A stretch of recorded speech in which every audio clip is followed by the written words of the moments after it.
Hello, Bacho. Let's read the question. So the question says the printing press has made knowledge accessible to a large number of people, but what kind of knowledge is it? Is it of any lasting character? Books have become a commonplace, and when we say that books like Sexton Blake series sell like hot cakes, we have an indicator of the type of knowledge the average person in a vast crowd seeks.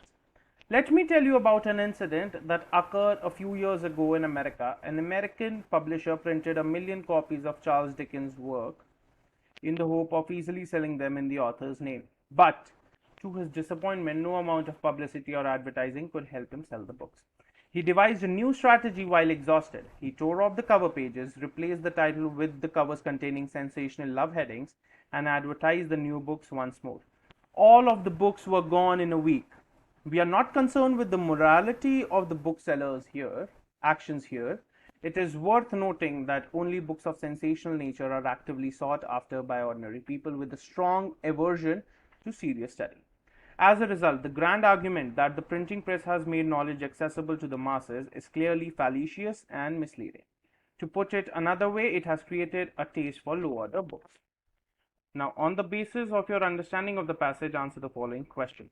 An appropriate title for the passage is option A, printing press, option B, Sexton Blake series, option C, books as a commodity, and option D, Charles Dickens work.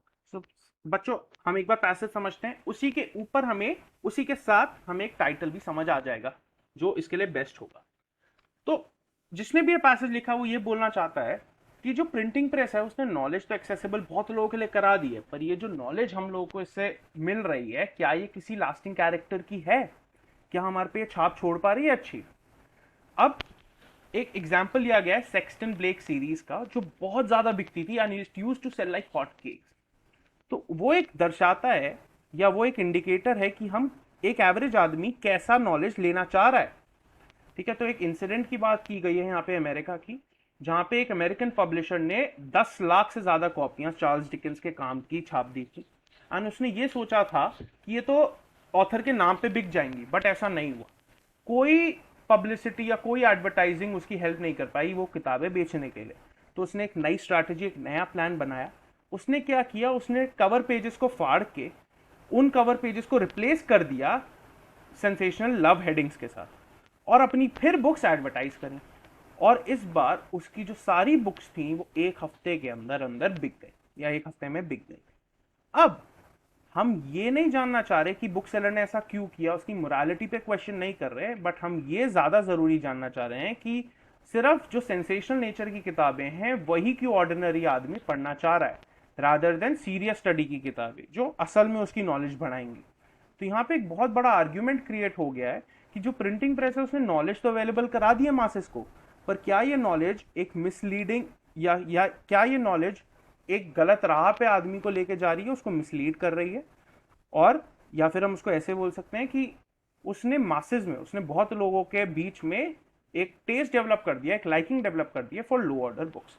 तो अब देखिए बच्चों, इसका passage का title क्या हो सकता है? Option A printing press. नहीं, प्रिंटिंग प्रेस एक माध्यम है जिससे बुक्स छपती हैं, तो वो तो हम टाइटल नहीं देंगे. सेक्सटन ब्लेक सीरीज बिल्कुल नहीं, क्योंकि यहाँ पे तो सेक्सटन ब्लेक सीरीज का बस एक एग्जाम्पल लिया था कि वो बहुत ज्यादा बिकी थी. ऑप्शन डी पे आते हैं, Charles Dickens work. Charles Dickens work कहीं हद तक हो सकता है, बट उसमें भी एक एग्जाम्पल दिया गया है जिसने भी ये पैसेज लिखा है चार्ल्स डिकिंस की किताबों का, कि वो एक पब्लिशर ने अमेरिका में छापी थी बहुत सारा.